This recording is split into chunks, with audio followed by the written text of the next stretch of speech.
waxtaan bi dañu koy dooree ak rapport commission d'enquête jëm ci wàllu inondation yi ci assemblée nationale jamono ji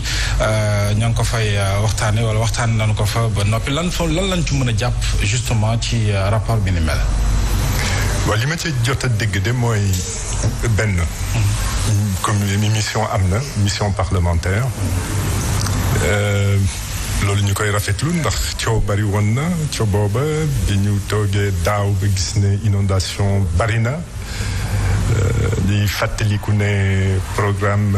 décennal de lutte contre les inondations amoon na fi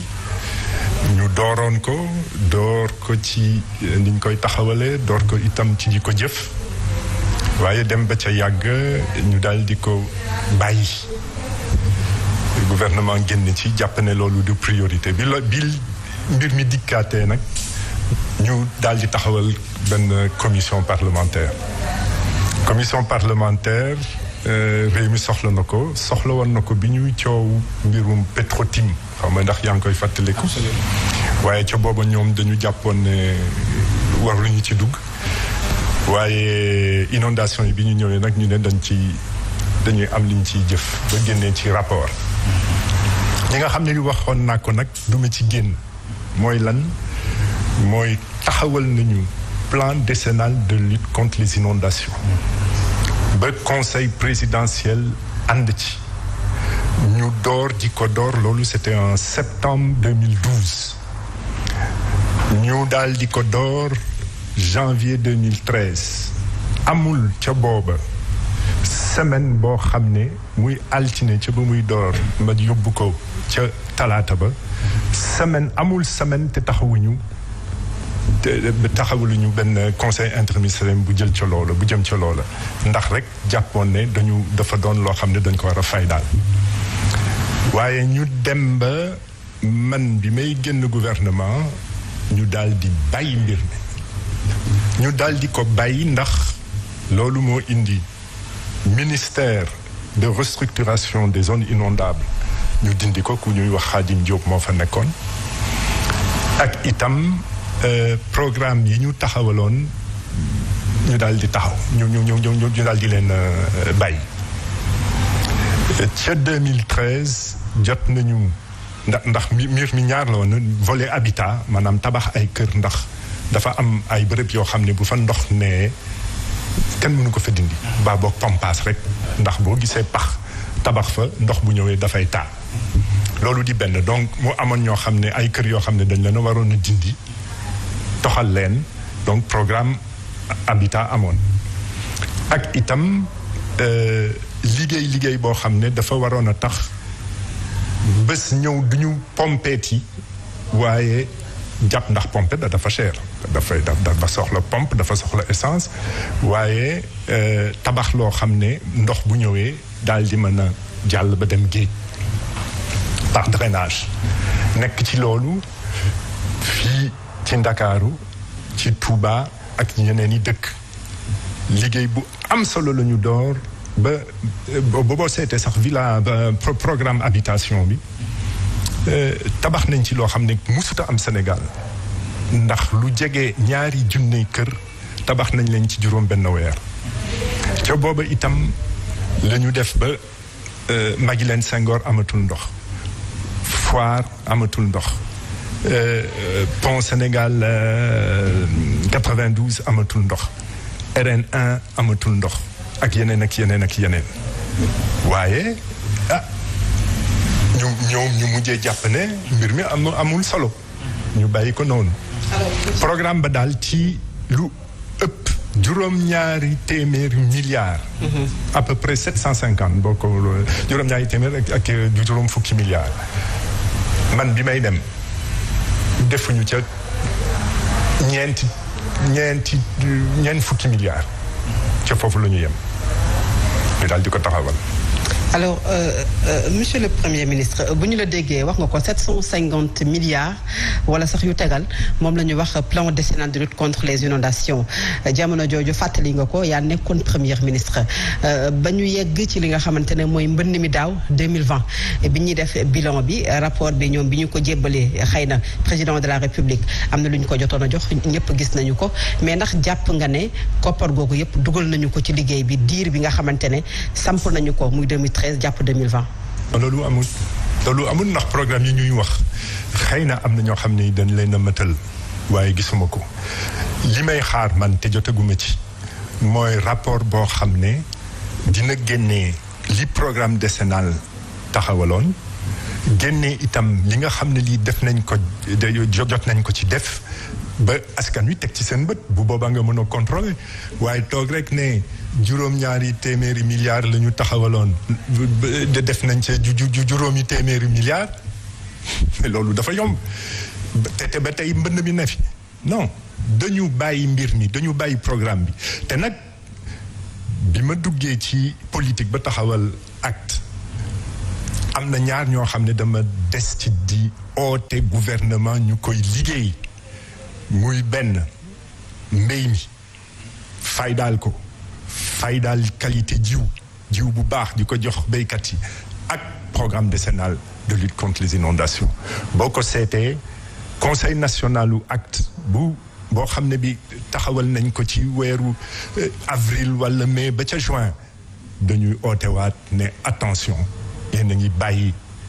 programme décennal de lutte contre les inondations liggéey leen ndax bés dina ñëw taw bi bari mu yàq bi bari. loolu te moo ne am na ay infrastructure yoo xam ne réalisé nañu ko même si délai bi ñu ko waroon joxe xëy na wute na ak li ñu digoon askan wi mais am na ci ay jéego yoo xamante ne nguur def na ko.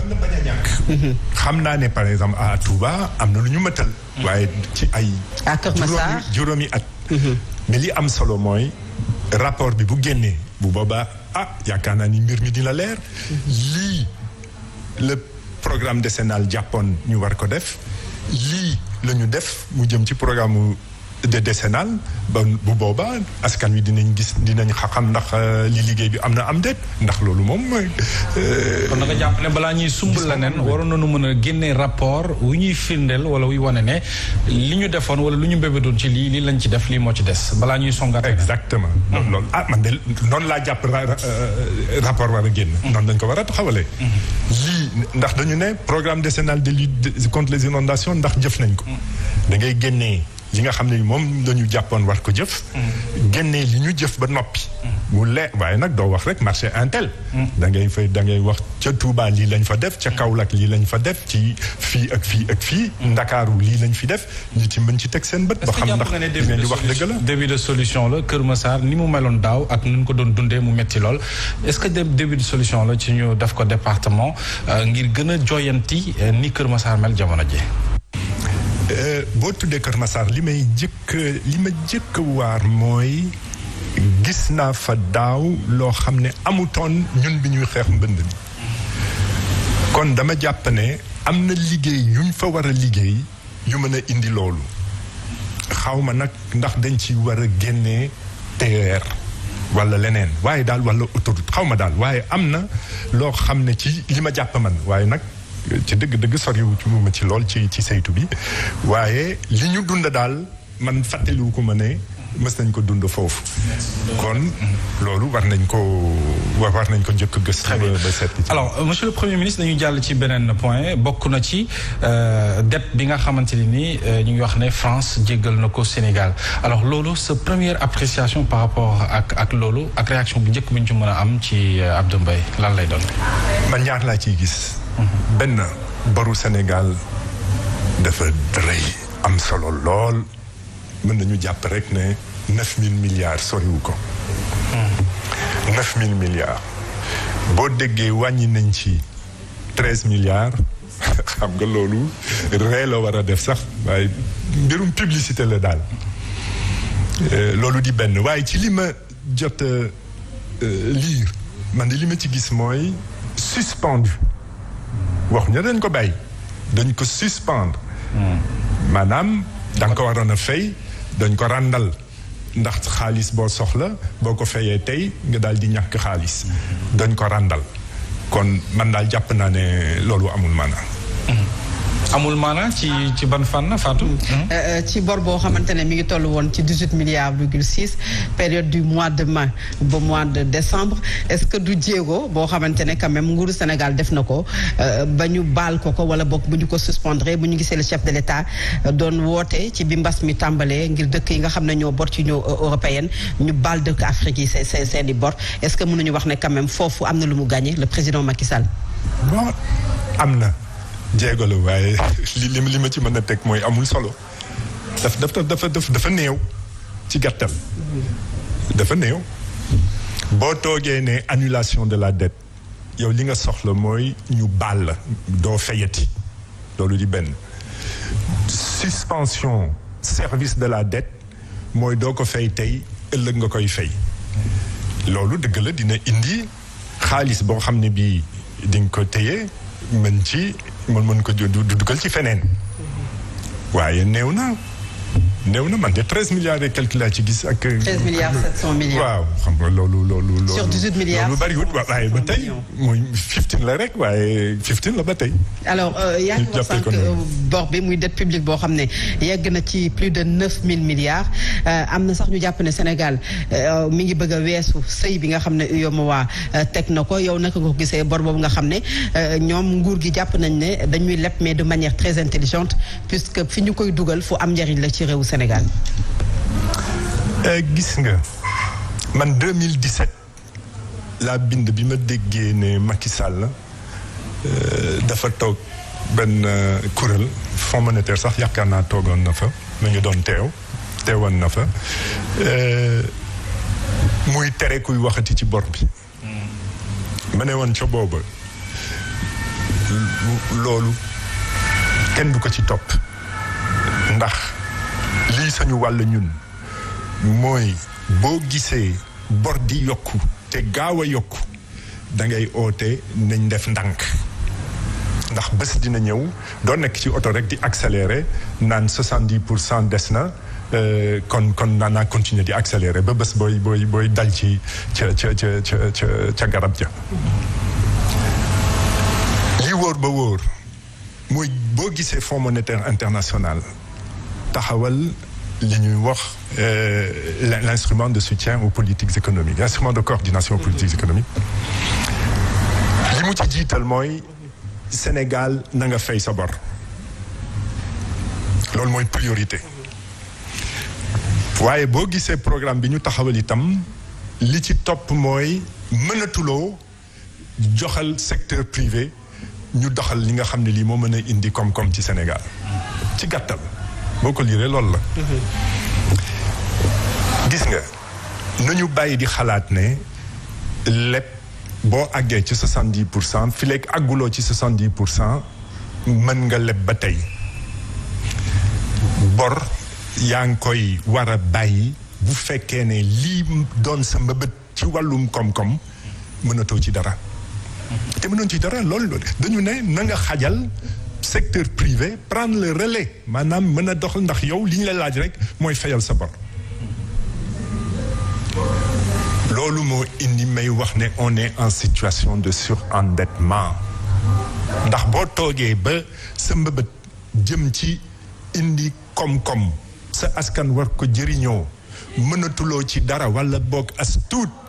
ñu ne la yow mënatuloo xajalal kii mu jéem bor ba ëpp na man foofu la ko wékk.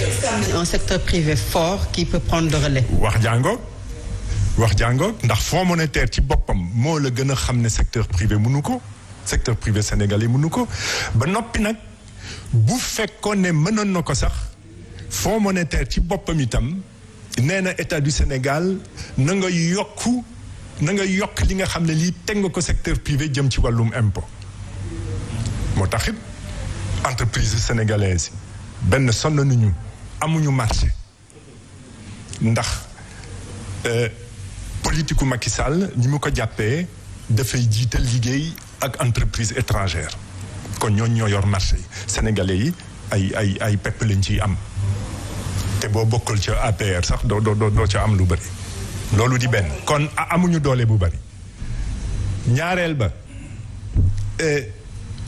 nga soxla impôt bu yokk impôt boo xam ne dañu naan yaa ngi ci 16% de pression fiscale war ko yóbbu ca 20% ci ñaari at ñetti at maanaam boo doon fay benn boo doon fay fukk di nga mujjee fay fukk ak ñett entreprise yooyu fu ñu koy mënee te boo ko seetee impôt ñu ngi rëbb société sénégalaise yi fay